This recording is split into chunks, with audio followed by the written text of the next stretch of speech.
Bonjour à toutes et à tous. Aujourd'hui dans cette chronique, je vais vous parler de musique, de poésie, d'opéra, de costumes, mais surtout de voix. Car c'est un des éléments essentiels de communication. Il nous permet de connaître les intentions et de ressentir aussi les émotions de notre interlocuteur ou de notre interlocutrice par exemple. Donc aujourd'hui, on va parler de Marguerite.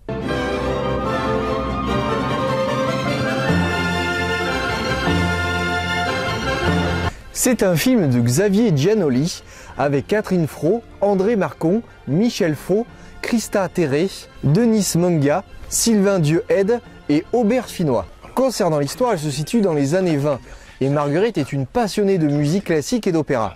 Elle a l'habitude de se produire devant un cercle d'amis pour des œuvres de bienfaisance.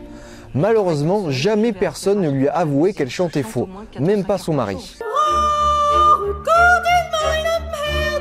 Mais un jour, Marguerite veut se produire enfin seule sur scène pour un récital complet afin d'aller au bout de son rêve. Je vais organiser un vrai concert, Georges, devant un vrai public. Comment ça, un vrai concert? Je travaille depuis des années, mon chéri. En réalité, cette histoire est tirée d'un fait réel. Une américaine du nom de Florence Foster Jenkins a vécu aux États-Unis dans les années 40.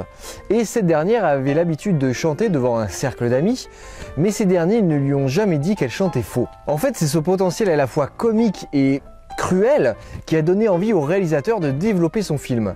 Au vu de la bande-annonce, on peut penser que ce film est une comédie. Mais en réalité, c'est beaucoup plus complexe que ça. Pour ma part, j'ai oscillé entre le rire et la gêne. Car oui, c'est drôle de voir les réactions des personnages en entendant la voix de Marguerite. Mais on est aussi tiraillé par une sorte de honte, de gêne vis-à-vis de certaines situations. C'est pas la porte ouverte, c'est insupportable. Elle a toujours chanté comme ça? Ah non, elle a beaucoup progressé. Que je vous explique, l'entourage de cette cantatrice est vraiment très dévoué.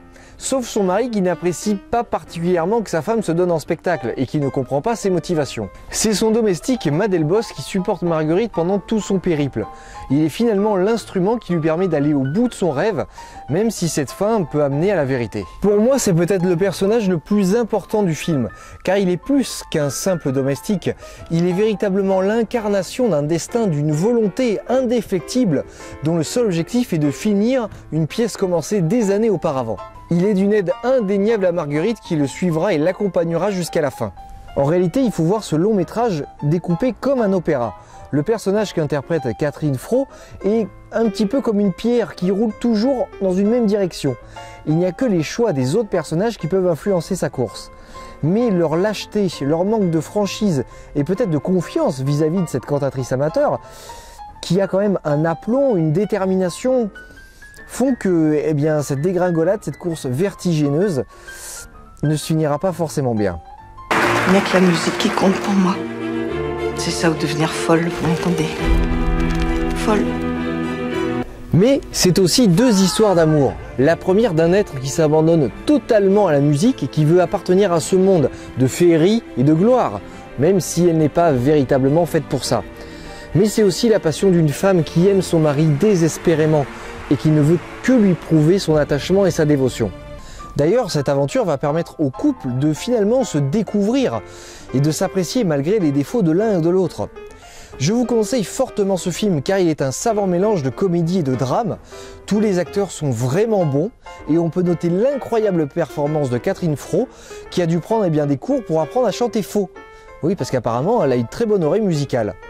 Il y a également Michel Faux qui interprète le professeur de musique qui est incroyable et spécialement lors de l'audition de la cantatrice.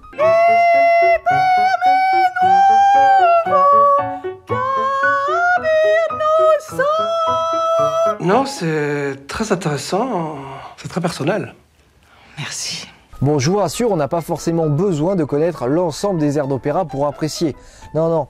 Mais par contre, l'ensemble de la bande son, la bande originale, elle est un petit peu comme un personnage finalement qui aurait ses désirs, ses envies et sa destinée. Vous verrez en regardant la fin du film surtout. Voilà, écoutez, pour moi c'est une bonne surprise en tout cas. Il ne faut pas qu'elle monte sur une vraie scène. Qu'est-ce qui va se passer quand elle va comprendre? Mais de quoi avez-vous peur exactement? C'est pour vous que j'ai peur, figurez-vous. Tout le temps. Voilà, donc on se retrouve à la fin de On se fait une toile, la critique. J'espère que ça vous a plu. N'hésitez pas à me laisser des petits commentaires sur la page YouTube, sur la page Facebook aussi de l'émission. Moi je vous dis à la semaine prochaine. Allez, salut!